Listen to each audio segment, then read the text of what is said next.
everyone. Welcome to AROYA Office Hours Live. My name is Keisha. I'll be your moderator for today's discussion. A couple of reminders before we get started. This is your chance to hear from the experts, get answers in real time about data you're seeing with your grow, and share cultivation tips and tricks with other growers in this exciting industry. We thank everyone in advance for not using this time for things like airing policy or industry grievances or asking about AROYA pricing, although you are always welcome to book a demo. Feel free to type your questions in the chat at any time. And if your question is selected, we'll have you unmute yourself and ask away. Plus, as a special treat, we're sending an AROYA hat to anyone who asks a question for the first time during today's live session. We are limiting that to U.S. residents only and one hat per household. Jason, Seth, how are you guys? I'm doing well today. How are you, Keisha? Doing good. Good to see you. All right. Are you ready for our first question, which comes from Instagram? Hit us. All right. So B Scott 1 wants to know, can you explain DS over M? It is how you guys show EC basically, but how do I turn a 5 DS over M into an EC number?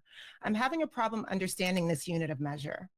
Sure. So what that is decisiemens per meter. And the reason that we use that is because it's actually the raw value that EC is derived from. And it's also much more consistent across countries or units. So EC, there's a unit of measure that's based on the EC ppm 500 and then ppm 700 scales. And so it gets really confusing. If someone's talking in the ppm scales, it sometimes is not defined which scale they're using. And so you can be off by a fairly significant number. So by using decisiemens per meter to communicate this, one, we're not translating it into a ppm number, ppm being parts per million.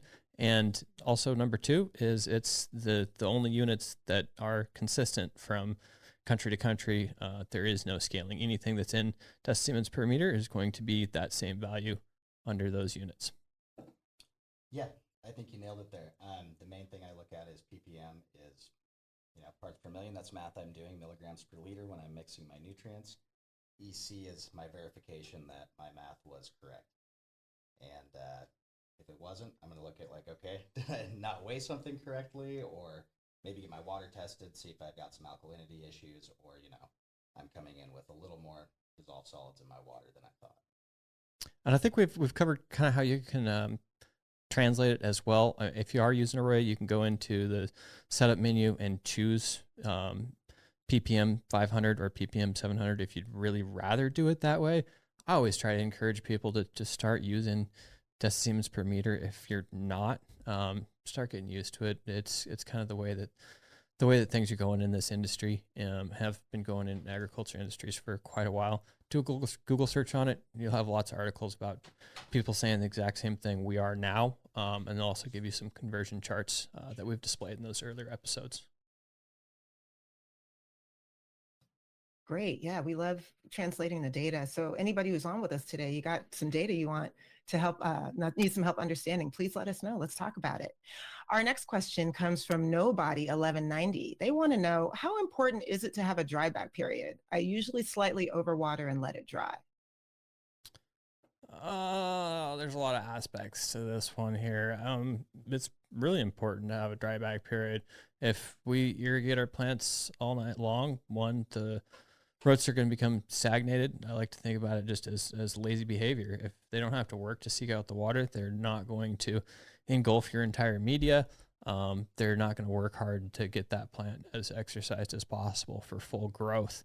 The other challenge there is you're going to be a little bit more susceptible to diseases and pests if you keep your water that high overnight.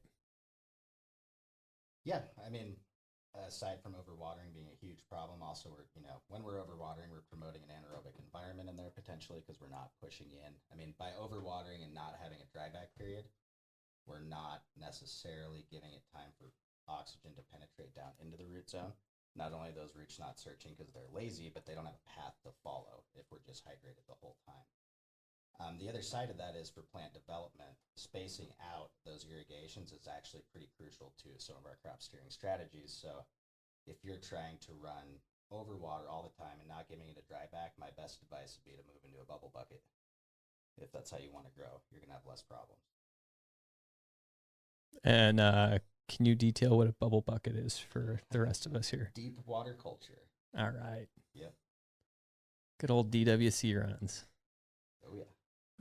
DWC is pretty cool. We've got some people that we work with that employ ES2s for monitoring their EC content in some of those DWC buckets, and obviously it's a lot different world for crop steering when you're a bucket of water.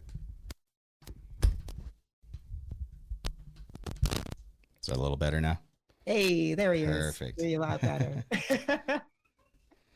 Excellent. Okay. Our next question actually came from one of our clients. They were asking about our sensors. Are they okay to charge in direct sunlight? Yeah. Yep. Absolutely. They'll charge up pretty fast under sunlight, and really the only caveat there is if they need to be operating already. If the flashing light doesn't come on, then it could be in like an under voltage lockout for not being used for a really long time. In that case, you want to contact our customer support and seek out a solution that way. Yeah, and just like anything else, bringing it in from outside, if you're talking about direct sunlight, like, hey, I'm going to go charge these things out on the picnic table, might not be the best idea for the same reason as you don't always want to wear the same clothes from outside inside of your flowering room. Just careful about bringing in pests if you're thinking about charging them in direct sunlight.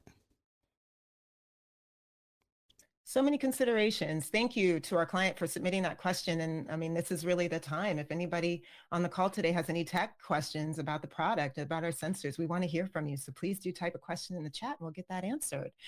All right. Terp Queen LA wants to know, how does AROYA ensure that all my data is secure and protected? It's a great question. It's one that we've gotten many times, and we've spent a lot of energy making sure that it is as protected and safe and private as we possibly can do. So all of the client data is stored on Amazon Web Services, cloud servers. And so outside of Meter Group, I mean, AWS is one of the largest data servers in the world. They're spending millions, if not more, on ensuring as much encryption as possible for any of that data. So it's a great resource for us to obviously tap into the investment they've spent on protecting that. Internally here at Meter, we are very close to our ISO 9001 data security verification.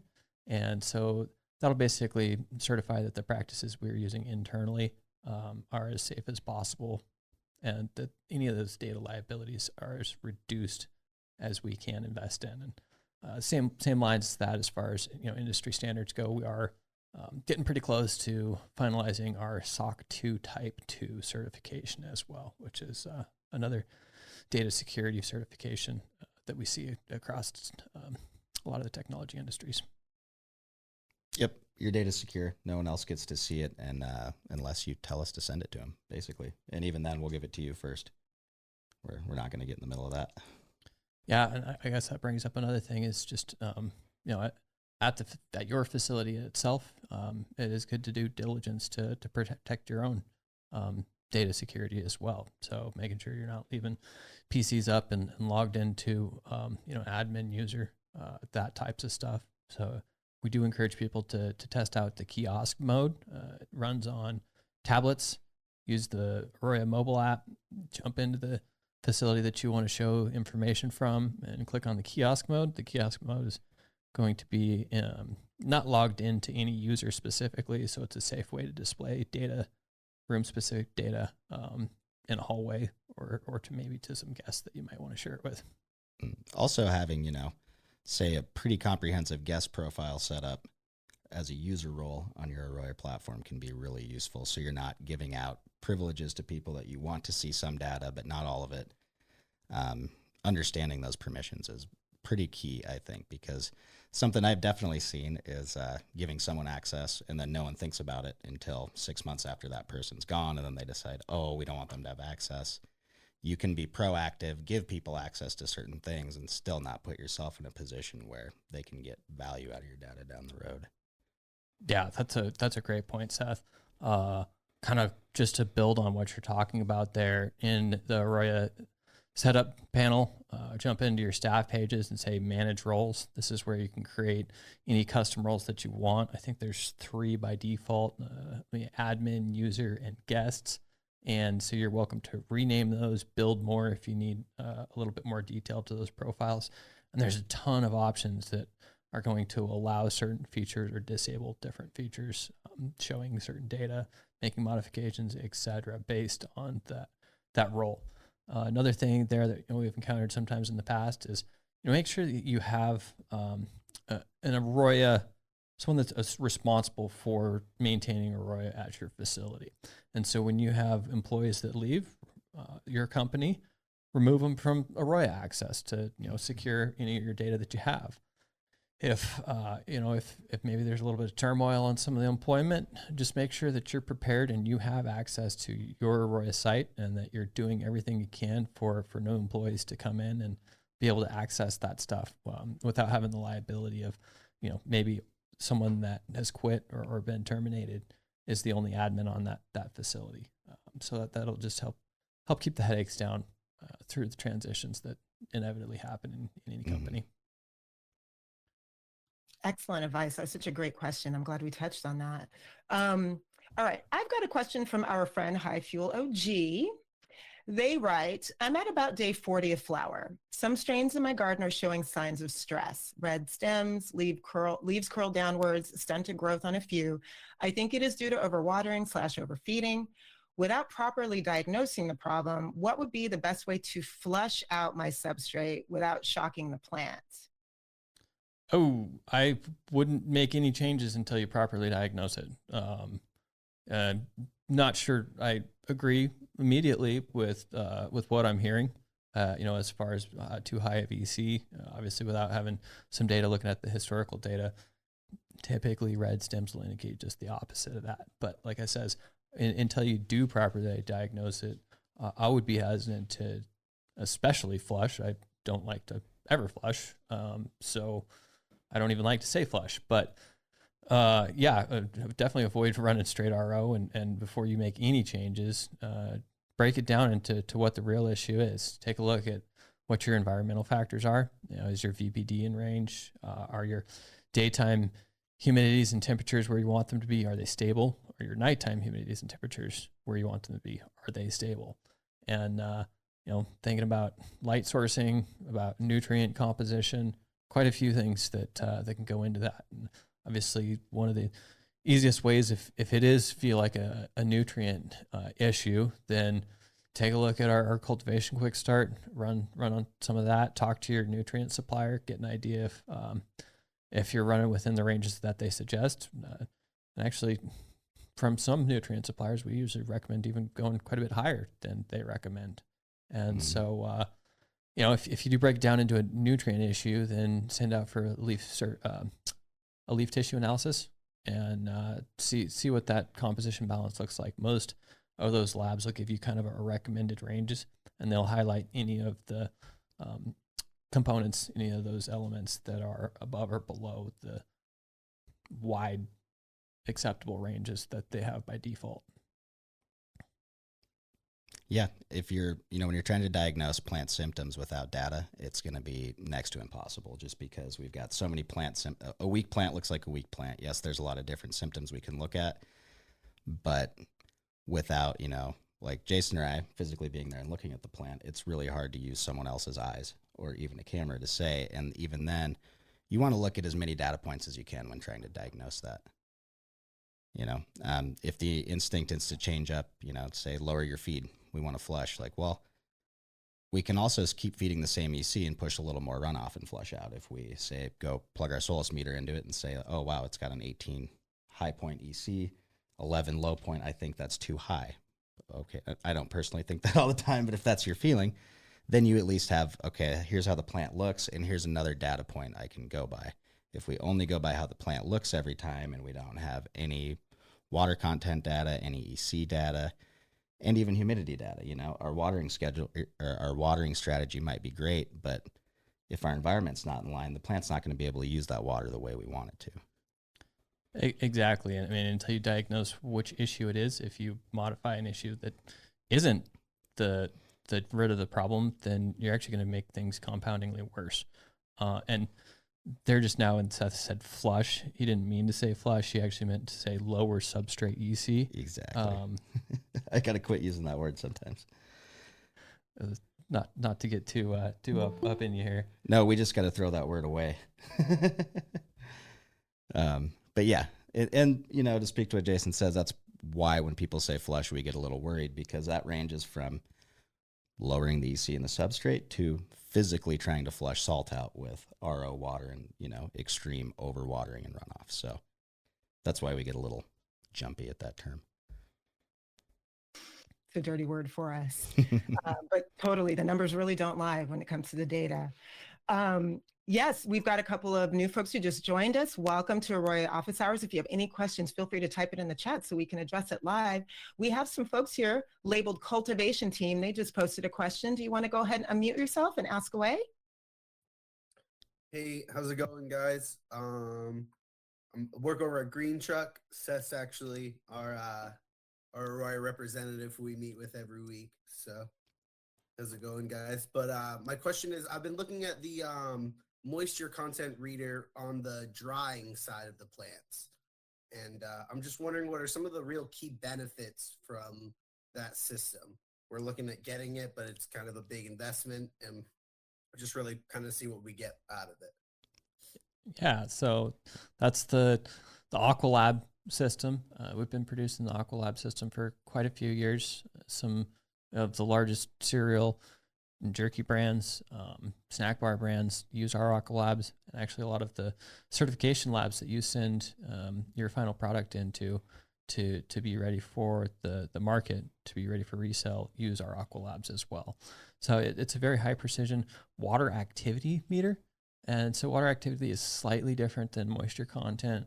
When we're talking about water activity, that's actually the water energy that's in there. And so this is water that could be available for mold or mildew growth. What happens is, based on the composition of different products, the moisture content can actually be slightly different. And so the mold growth isn't as directly, the liability from mold growth isn't directly as related to moisture content as it is to water activity. And so that's why we definitely encourage people to use that.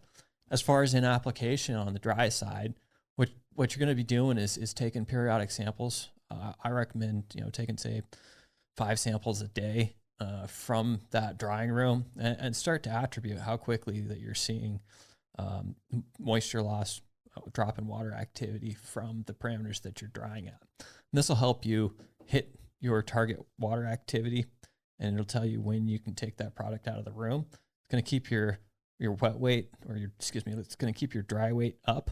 So you have, let's say we're shooting for a 0.6 water activity, and we're usually drying at a 0.5 to 0.55. We can get quite a bit more weight out of our product, and we can protect the terpene profile within that. So it's a great way to standardize what you're doing in there. Historically, we hear a lot of the bend or snap test, and while it is effective for people that have done it, it is different for everybody. What snap means to me is probably even just a little bit slightly different than what snap means to Seth over here. And so that's kind of the one way when it comes to industry and employee turnover, you can make sure that the product that you're getting to the shelf is the same one that you've been producing or better. Always trying to be continuous improvement by implementing standardized procedures. Pretty exciting for us. Next week, we're going to be doing the first Aqualab integrated into AROYA. And so we're getting pretty close to having some of that software finalized, where your Aqualab can actually just push those readings directly into what we're calling the dry module in AROYA. And that's really nice, rather than having to record this manually and input it into AROYA, that can be going right into our system. And down the line here a little ways, we'll be employing some algorithms to help you guys know exactly when to take this out. So rather than maybe always taking it out on day 10, that we want to be taking it out at 10:15 on day 10. Yep. So just a great way to document one of the most important parts of the cultivation cycle, because obviously over our grow cycle, we're putting a ton of energy, a ton of investment into making the best product grow as we can. And then here in a short period of time, we can lose some of that investment unless those controls are kept tight. Absolutely. You know, we all hate to watch grams go up into the air. That's just literally money evaporating in front of our faces. It depends how they're going up in the air. Well, yeah, that's true. We preferably want to use heat, not cold to get, we don't want it to happen without our intervention, that's for sure. But yeah, I mean, the end goal is retaining more of the product you grow, basically, and actually making it to market. I know it's just kind of like having the conversation about packaging and kind of automating that. I don't know, most of you guys out there have kind of sat there and watched an open bag or bin sit there for a few hours while someone's hand loading jars. And you're just like, that's got to be getting drier and drier and drier over this 2-hour period or whatever. So we can even sample all the way through and use the Aqua Lab to tune, say, the rest of the facility and start to really stop losing grams to the air. We're not the alcohol trade. Our product's not supposed to evaporate. I gotta expand on what Seth's saying there as well. We've got quite a few existing clients that already use our AROYA climate stations in their dry rooms. They'll put them in their trim rooms, in their storage rooms, and really kind of start to keep control of that. So, if we talk about what water activity is, it's basically the humidity in the product. So if we're done drying at, say, 0.55 or 0.6, if we keep it in a room that's at 55% or 60% humidity, then that water activity actually shouldn't change. And so it's a good practice to, keep an eye on what your trim rooms look like and how long your product is exposed to environments outside of the ranges that you're shooting for. And I think early in this series, might have been episode 4 or 5. I'm shooting in the dark here, but we had Susan Newman on here, who's one of our dry technology experts, and she actually jumped in on one of these office hours to talk a little bit more about what we were doing. Obviously, we're getting closer to that release now as well, but check out that episode, hit up her team, and we encourage you all to learn more about it. It's what I think is a fairly easy way to protect your investment in cultivation. Awesome. Great question, cultivation team. Did you get all your questions answered there?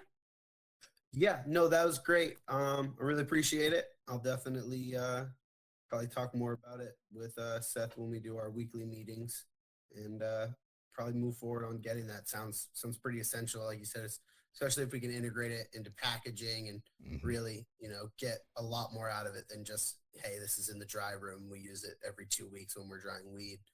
We get it everyday packaging, trimming, all that. But, it sounds like it's really quite crucial. So, I really appreciate it. That was awesome.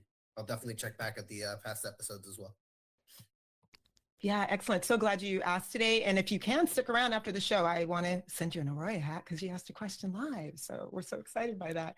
We have another attendee who had a question. Sharkmouse Farms, you want to go ahead and unmute yourself and ask away? Hey guys, thanks for having me. How are you? Pretty good. How you been today? Pretty good. Thank you. Much appreciated. So what I'm wondering is if we're taking our rooted aeroponically cloned cuttings and we're up potting them to a 2-gallon pot, what type of irrigation practices should we be looking for as far as volumetric watering content before the roots have had a chance to expand into that unoccupied media? As far as dry back percentages, and should we be looking to achieve runoff? At what point should we be looking to achieve runoff? So, I mean, that largely is going to depend on what the holding capacity of your media is. So if we're only going to hit 55%, volumetric water content, I like to see a 5 to 10% dry back at least overnight before I can start steering. However, you don't want to transplant that and then just wait 4 or 5 days till you start seeing that dry back. We want to put some small irrigations on midday in order to keep pumping fresh water and oxygen into that root zone. And as Jason was saying before, give that water a chance to move and those roots something to follow. If the water's not going down, roots don't stand up in the room. They don't know what way's up due to gravity. They're just following the water. So, we just want to not let them totally dry out. We want to avoid having anaerobic condition in there. And then after, days 4, 5, 6, 7, we should start seeing anywhere from that 10+% dry back if everything's going well.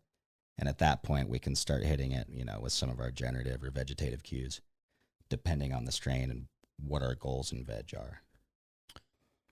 That's what I try to do, and just kind of keep in mind that, when your root zone is very small, maybe smaller than my fist, and your sensors are down here in a 2-gallon, that you do want to keep an eye that you are, irrigating, and that media is getting at least some water around into that root area as well. So when you are transplanting those, just make sure that your roots are below the surface, because obviously you're gonna get some localized drying right at the top of that, where evaporation is impacting that water content as well. So, making sure that you do get, at least 1, 2, or 3 very small irrigations in there to help those roots start to seek out and chase that water down through the substrate. Usually a 3-1% evenly spaced out in the day should be enough. Start with 1, go to 2 as you see a little more dryback. 3, you're pushing it a little more. And after that, you'll be able to start steering. Unfortunately enough, our substrates these days are mostly high quality. When we're looking at something like cocoa and rock wool, they do have pretty good hydraulic conductivity properties, and that's definitely going to help avoid a localized dry out in that small root zone. That's perfect, guys. Thank you so much for answering. I appreciate it. You bet. Yeah, thanks for asking, dude. Yeah, thanks for asking, Shark Mouse Farms. And if you can stick around after the broadcast, I want to get your contact info so we can send you a hat. Yes. Absolutely. Thanks a lot. Awesome.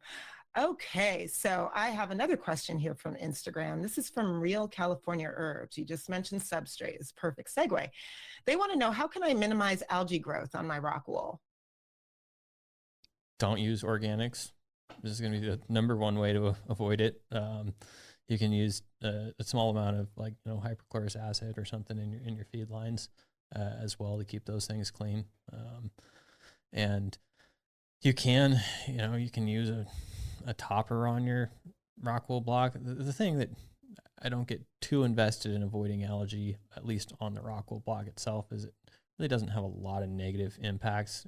Sure, it might be eating up a small amount of the nutrients that you're providing there, but the overall impact to the plant isn't nearly as bad as things like Pythium or red aphids or other types of liabilities that we really should be spending our time targeting in there. Yeah, I mean, this is kind of like the fungus gnat conversation. Really, it's how bad does the algae bother you, because it doesn't bother the plant very much at all, really. Algae, unless you are overwatering to the point where you've got fungus growing on your algae, then we got a whole different scenario there. That means you're probably a little too humid in the room, among other things. Excellent. Great. So I have 2 more questions here from our Instagram community, but I do want to give a shout out to folks who are on with us today. Please let us know if you have any questions. Now's the time. Type them in the chat, and we want to address those live with our 2 experts here. So the chemical growers submitted 2 questions. There's the first one. Is it possible to steer the crop based on change of NPK? So going throughout flower, we do a little bit of change. We drop some nitrogen because we don't want to use nitrogen to push stretch, but that is not going to steer our plant alone. Using only nutrient changes and EC changes to steer the plant does have some effect.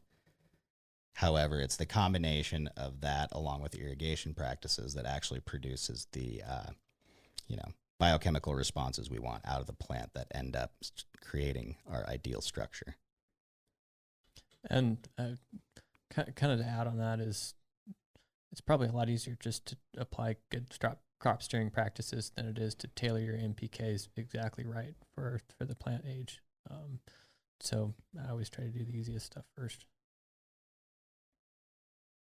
That's a good rule of thumb. Yeah. Okay. And then their second question, does high N levels 150 greater in generative stage will decrease second metabolites? One more time for us, please. Yeah. I'm thinking they're meaning, do high N levels of 150 or greater in the generative stage, will that decrease second metabolites? Are we talking, and I guess maybe you don't know this, Keisha, but during stretch, so are first generative phase or during ripening? Let's cover both. So in stretch, you're going to have, decently high levels of nitrogen anyways, because we're building plant structure. if we're pushing high nitrogen or nitrate levels later on through bulking and later, we are actually giving the plant a signal to stretch, because nitrogen acts as a plant growth regulator in higher concentrations. That's part of why we pull it out of the mix, you know, around week 4 or 5. We really start backing off on the nitrogen. And yeah, exactly. I mean, that's kind of, if you go back like 10 years, 15 years, there's the old, people used to use the term commercial weed a lot. And that's what a lot of it was people running one nutrient mix, usually something that was kind of cheap and from a general horticultural supply place, and just pushing it through, saying, hey, we can run this one mix all the way through. We get product. It may not be exactly what we want, but it works, and we're pushing it out.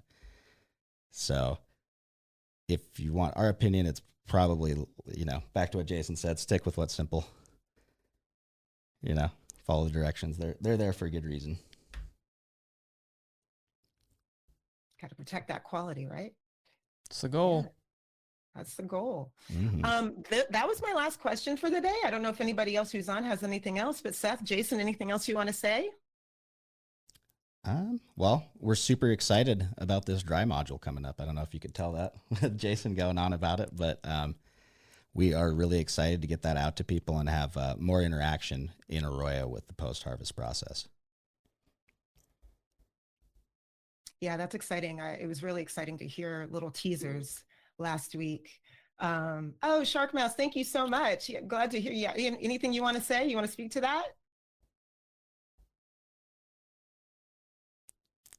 I love getting people to unmute. Shark Mouse Farms wrote a very nice message here in the chat. You guys are awesome for doing this for us. We're happy to do it.